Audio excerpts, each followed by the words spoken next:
Hey, welcome back to Monster Gaming. I figured I'd follow up that last video with what is Elvenar. Now, I know I have some videos on here already about this game, but I wanted to talk about what it is for people that have never played it, who are kind of looking at it and going like, never heard of that game, but I do know Forge of Empires. So they're both actually made by the same company. I believe Forge of Empires came out first, and then they came out with this one after. Elvenar has two factions you can choose from, and that's it. That would be the humans um, or the elves. And it's set in kind of like a fantasy world, just really cool. You'll see that I can't really zoom out as much. It's not like a full, huge map like the other one. You basically have this territory here, and then you kind of expand there as you go along.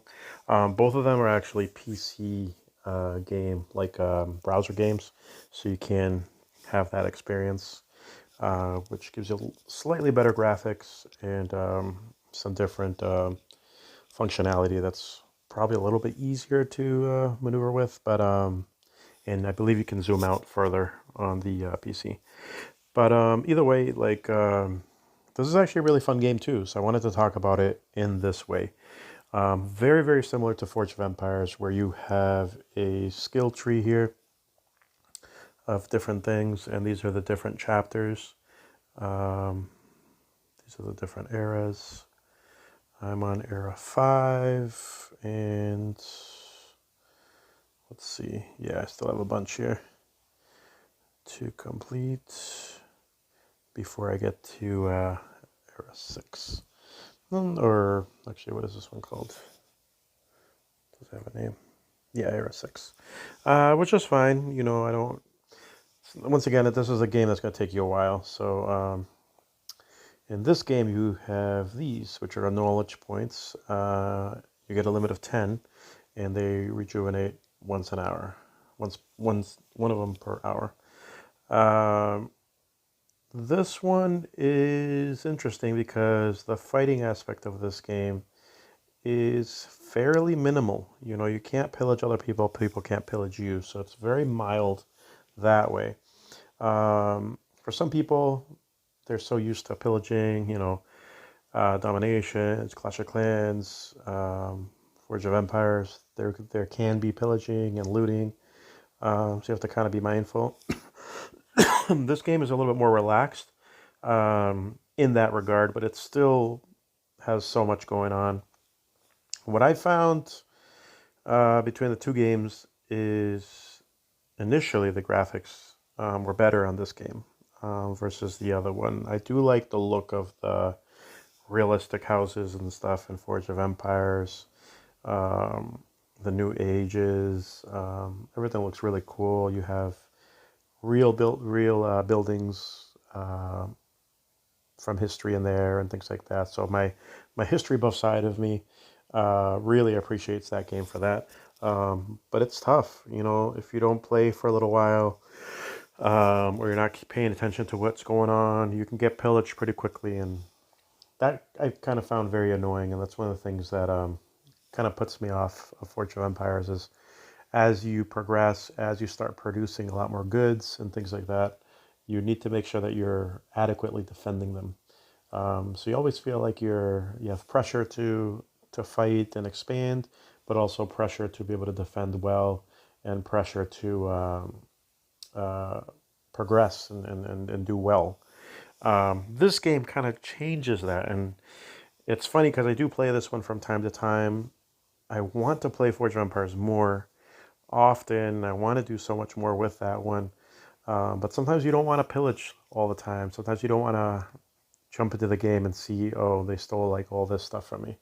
I mean, that's not fun, you know, unless you're playing constantly and you're in a really good alliance and they're all kind of helping you out. Um, there's a lot going on in Forge of Empires. This one I find more interesting, if that makes sense. The stuff that you do, the events in this one I find more interesting. And the main thing that really draws me and a lot of players to this game is that it's very co-op friendly. you and your alliance are all helping each other out. You know, you have a little market over here, and you can trade with one another. Um, just like in the other one, see the two hands here? That means somebody's helping you with that, the productivity of that building and boosting it. The other thing that I really like about this one, and I'm sure it's the same with Fortune Empires, but this one they have so much more um, fantastical or creative process, I guess, or things that are available are the events like this Red Panda. Let me see if I can get was from a event, and it gives me stuff. Now, why is that important? It's unique. So if you did an event and you get like a nice building from the event, you keep it. Obviously, some of them can expire and this and that, but a lot of them you can maintain. Eggshell Shrine, which is really cool. Let's see, what else do I have? I know I have something over here that's really interesting. Like this thing here, Witch Summoning Circle, and I'm like, oh, that was from Halloween probably a year ago, if not longer. Um, then you have these right here, and you can zoom in a decent amount. I mean, not crazy, but these produce planks. There's these trees that basically shake their heads, and then they pull the planks out of there, and you can upgrade them. So like, let's say I click this one and I click upgrade, it tells me what I need here and to upgrade it. So actually I might upgrade one of these. My gold is completely full right now, so I can't collect anything, which is not a good place to be. You want to be able to collect. So let me see. So this is a level 9. This is a level 10. Level 12. Okay, let me upgrade this one. It's going to ask me if I want to cancel what I'm doing. Sure, let's do it. Let's upgrade that, and then it looks like that when they're kind of working on it, which is really cool. And now I can collect gold if I wanted to. Let me pinch out so I can go look over here. These are the workshops, which look really cool. And they are level 11, so every time you upgrade them, they look more interesting, and sometimes they change shape. This is a workshop level 2, which I think I built at one point. I'm going to upgrade that. That's fine. Upgrade that. Kind of like in the other one, this is how you get your tools, which there are tools in the other game as well. Let's see. This is a Firefly Lookout, which is also a special building that I got during an event, and it produces a ton of tools. So I feel like in this game, like some of the stuff, I was able to progress a little quicker just because they were either easier to get or during an event, they were just really good. Then they have things like this, Golden Abyss. Let's see. So this is kind of like in the other game, what's it called? Super building or ancient building or whatever they call it. But it's a very, very powerful building that has a ton of different levels. Wonder in this game, it's an ancient wonder, which takes rune shards to build. I mean, I don't want to go over that at all, really. But you have to acquire all the pieces to unlock it, and then you can build it, and then you can level it up. Now, if you look at the levels here, you have a lot of levels that you can get going on. Let's see. And they're very expensive to put together because primarily these need knowledge points up to level 35. So they give you different buffs on things, and like I said, every time you upgrade them, they look different. So just like in the other game, there's a ton of strategy here of where you place the buildings. As they get bigger, do you have enough space to have more of them? And it looks like I have 3 workers, and all 3 of them are building, so that's fine. So I'll let them build. When they're done, I'm going to upgrade some more stuff. Now, looking at resources. This game has basic, refined, and precious. And they have 3 goods of each thing, which is, I think, fairly similar to Forge of Empires. Now, the benefit of this game, see the ones that have the green arrows going up? Those are the ones that you're boosted. and that is randomized when you start the game. So you don't even know which ones are boosted until you unlock them, and then you kind of go from there. So the cool thing with this one is because you're sharing and working with your co-op, or even working in the market, whatever, um, it's really good to build a bunch of your boosted ones, which is why I have the planks down here, because I can make a ton of them and then I can sell them for a decent price, and I can trade them to get other things.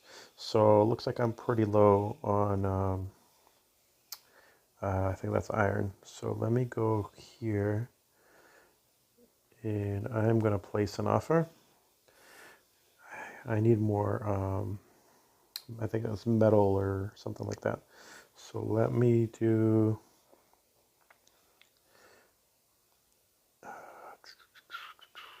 800, and let me see if they'll give me 760, which is fine.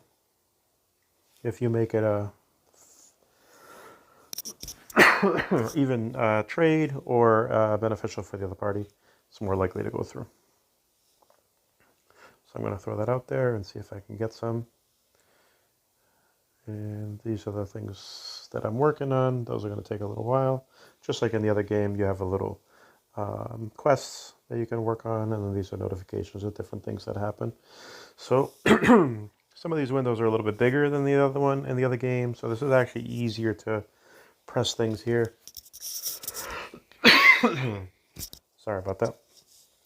But yeah, once again, this is the same type of thing where you're getting a civilization, you're expanding it, you're getting, you're upgrading your stuff. Oh, here's your residential buildings here, and you can see how they look different. That is a level 15. That is a level 7. Big difference. And this one, I'm moving up from a 9 to a 10. I just love the artwork on this. This is another building, Traveler Merchant 3, that I was able to produce. I think I have another one over here. And that helps me produce the higher level things here, which is really nice. So I like having these different buildings that are helping me produce these goods naturally, instead of me having to, what do you call it, find them or anything else. So it is good to have these buildings that were produced, Traveling Merchant. So this produces these two things, and I think I pick which one I want to produce, and they'll do it on their own, which is nice. So even though I'm only focusing on the planks over here, I'm still able to produce these two other goods. Let's see. Cool, so that'd be an improvement if I upgraded that. But I find this one a lot more relaxed. There's no fear of getting looted or things being stolen. So you can focus more on your economy versus fighting. You can focus more on getting a good layout on things. I don't know. I find it a lot more chill. And because it's that way, it feels very different from Forge of Empires, very different from Clash of Clans, very different from Dominations. You're not trying to dominate anybody here. You're just trying to evolve your civilization the best way possible. Get some really interesting looking buildings from events. Here's another interesting one here. Eggshell Pavilion, Bell Fountain. Let's see, what is this one? Oh, the Builder's Hut, yep. Is this Gum Tree? This building looks awesome. The Magic Academy. So it just has a very different feel. Like, I feel like the buildings themselves are a lot more important / interesting. They're just so unique. So having a bunch of different type of buildings that produce different things or give you different benefits, I find very interesting. Like this one down here, I really like. I like bonsai in general, but bonsai garden, that's so cool. So I think the creativity and imagination is here. You still get ranked and everything else, and you can still build. You still have to go through your research tree. So things do take a little while, but they do have events and things like that, and alliance things for you to work on. Let me see if this is. Oh, it looks like this is open. Let's see. I'll convince them for that. All right. This is one of the little challenge things. So let me see. Fortunately, this uses a lot of your goods, so there's a risk there, definitely. But it's the best way to get these fragments. So I'm going to back out. Hold on. But that's cool. That gives you like another little small thing to work on. And the fragments you'll drag in here to produce something. That will give me a speed boost. That will give me this. That's definitely better. Try to get those. But anyways, if you have any questions, I mean, you could definitely look at the other videos that I've made on this. But this is a really fun game, and I think sometimes I kind of walk away and I wander off because I'm thinking about, other things in life and maybe other games that are interesting. So like I said, I'm going to try playing this a little bit more and Forge of Empires a little bit more, but I feel like for my pace and my style of game, this might be a little bit more up my alley. But they are so similar. So yeah, comment below if you've played either of the two games, if you have a favorite, and if you are just starting out on this game and want to join us. We're always looking for more people. And look at this, you just help each other out just by being in the alliance. It's all about helping people. So it's very inclusive. Whenever we do events, we all chip in together. It's never about fighting enemies. It's about producing things and being helpful. So we have spots. So let me go back here. Forest Elders. There you go. Thank you.